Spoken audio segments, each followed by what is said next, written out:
Welcome back to the channel guys. ఈరోజు అయితే ఇంకో ఇంట్రెస్టింగ్ టాపిక్ తోటి వచ్చా.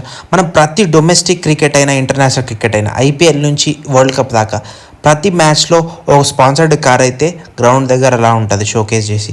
అది ప్రతి ప్లేయర్ ఆఫ్ ద మ్యాచ్కి లేదా మ్యాన్ ఆఫ్ ద టోర్నమెంట్కి అయితే ప్రొవైడ్ చేస్తారు.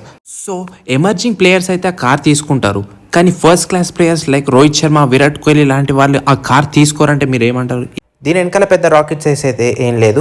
మోస్ట్లీ ఇండియన్ టీం అయితే A grade player and B grade player మీద డిపెండ్ అయి ఉంటుంది. మోస్ట్లీ ఏ గ్రేడ్ ప్లేయర్స్ అంటే first class players and senior most players like Virat Kohli, Rohit Sharma, Jadeja అట్లాంటి వాళ్ళకి బీసీసీఐ వీళ్ళకి కూడా డిఫరెంట్ పేచెక్, హై పేచెక్ అయితే ఇస్తుంది. సింపుల్గా డీకోడ్ చేయాలంటే 2011 వరల్డ్ కప్లో యువరాజ్ సింగ్కి man of the match, man of the series award వచ్చిన, బైక్స్ వచ్చిన అన్ని క్యాన్సర్ ఫౌండేషన్కి అయితే చేయడం జరిగింది. అంతేకాకుండా 2012 శ్రీలంక టూర్లో man of the tournament Virat కోహ్లీకి రెనాల్ట్ కార్ వస్తే అది చారిటీకి అయితే డొనేట్ చేయడం జరిగింది. అంతేకాకుండా తన ఓన్ చారిటీ స్టార్ట్ చేసినాక క్రికెట్లో తనకు వచ్చిన ప్రైజ్ మనీ అంతా ఆటోమేటిక్గా చారిటీకి అయితే వెళ్ళడం జరుగుతుంది.